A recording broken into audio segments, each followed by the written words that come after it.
Hi everyone. तो कैसे हैं आप सभी? एक बार फिर से आप सभी लोगों का स्वागत करते हैं आपके ही चैनल पर ओपन यूनी अपडेट्स में, जहां पर हम आपको जो है सोल से जुड़ी हर एक ऑथेंटिक इन्फॉर्मेशन और अपडेट जो है आप लोगों को प्रोवाइड करते हैं। तो मैं आप सभी लोगों का वेलकम करती हूँ आपके ही चैनल पे। तो let's back to the video. Internal assessment में क्या कोई पासिंग क्राइटेरिया होता है? अगर होता है तो कितना होता है, और अगर नहीं होता तो फिर प्रॉब्लम क्या है? आइए इस वीडियो के में जो है पूरी क्लैरिटी के साथ जो है समझते हैं। देखिए, अभी आप लोगों के यूजी प्रोग्राम्स के जो हैं इंटरनल असेसमेंट्स जो हैं कुछ सब्जेक्ट में 70 मार्क्स के होते हैं, ठीक है? कुछ में जो है 50 मार्क्स के होते हैं और कुछ में होते हैं 20 मार्क्स के। तो दिल्ली यूनिवर्सिटी जो है कहती है कि जो भी पासिंग क्राइटेरिया होता है वो एग्रीगेट बेसिस पे जो है कंसीडर किया जाता है। एग्रीगेट का मतलब क्या होता है यहाँ पे, अब ये भी आपको कई कई लोगों को जो है नहीं पता होगा। तो एग्रीगेट का मतलब होता है कि theory exam plus internal assessment जो हमारे होते हैं, दोनों को मिलाकर आपको जो पास होना होता है वो, ठीक है? जनरली ये पासिंग क्राइटेरिया जो है 40% का होता है।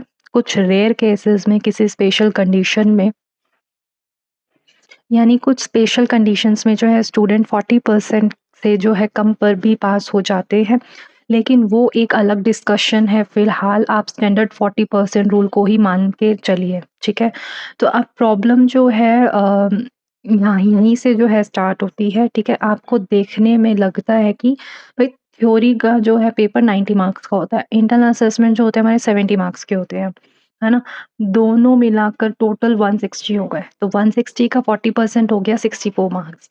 तो मेरे इंटरनल इंटरनल में तो 70 में से 60 आ गए। तो क्या मुझे थ्योरी एग्ज़ाम में सिर्फ़ 4 मार्क्स चाहिए पास होने के लिए? तो इसका आंसर है नहीं।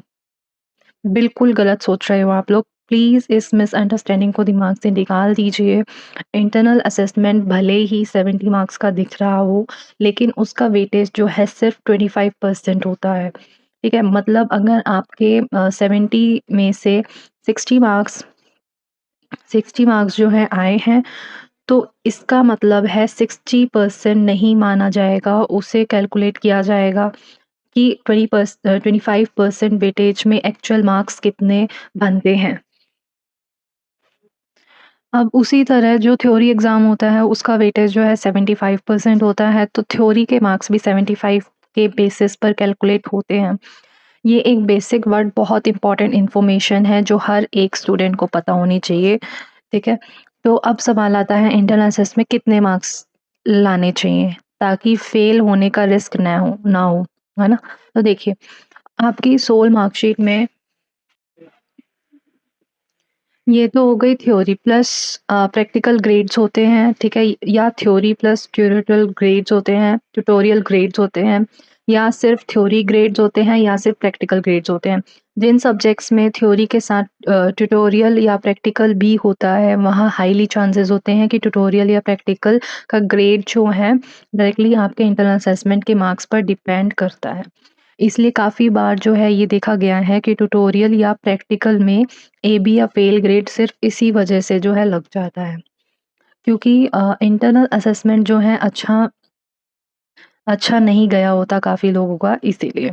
एग्ज़ाम्पल के लिए अगर मैं आपको एक एग्ज़ाम्पल दूँ, तो अगर 70 मार्क्स के जो है इंटरनल असेसमेंट में सिर्फ़ 10 या 20 मार्क्स आए हैं, तो उसका डायरेक्ट इम्पैक्ट जो है प्रैक्टिकल ग्रेड पर पड़ता है, ठीक है? तो थ्योरी का ग्रेड मोस्टली जो है आपके थ्योरी पेपर के परफ़ॉर्मेंस पर डिपेंड करता है। और हाँ, कुछ केसेस में असेसमेंट का थोड़ा कंट्रीब्यूशन भी होता है। फाइनल में थ्योरी प्लस इंटरनल असेसमेंट दोनों को मिलाकर अगर आप पास होते हो, तो नेट ग्रेड में आपको पास कर दिया जाता है। अब इधर एक कंडीशन भी आती है, लेकिन अगर इंटरनल असेसमेंट में आप एब्सेंट रहे या फिर असेसमेंट जो है बहुत वीक गया है आपका, यानी अच्छा नहीं गया है, या थ्योरी एग्ज़ाम भी स्ट्रॉन्ग नहीं गया है, तो कंबाइन होके स्टूडेंट फेल हो जाते हैं।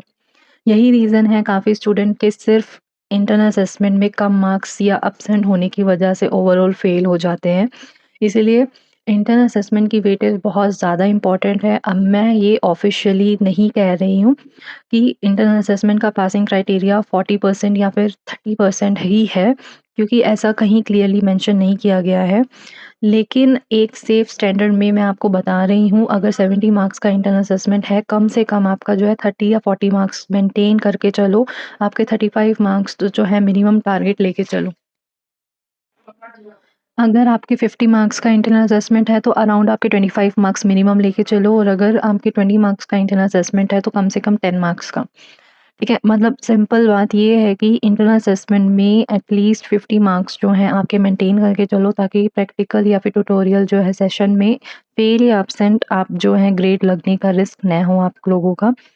क्योंकि कहीं भी ये क्लियरली नहीं लिखा हुआ कि कितने मार्क्स जो है, इतने मार्क्स पर जो है आपको ये ग्रेड मिलेगा, या फिर इतने पास पर आप पास हो जाओगे या फेल हो जाओगे। तो ओवरऑल जो है पासिंग क्राइटेरिया अभी भी 40% एग्रीगेट ही है। ये बात क्लियर है। उम्मीद करती हूँ कि आज की वीडियो में दी गई इन्फॉर्मेशन आपके लिए यूज़फुल होगी, और अगर वीडियो हेल्पफुल लगी हो तो शेयर ज़रूर करिएगा, और अगर वीडियो अच्छी लगी हो तो सब्सक्राइब करना मत भूलिएगा, लाइक, शेयर, कमेंट करना मत भूलिएगा। Thanks for watching my video. Take care. Bye bye.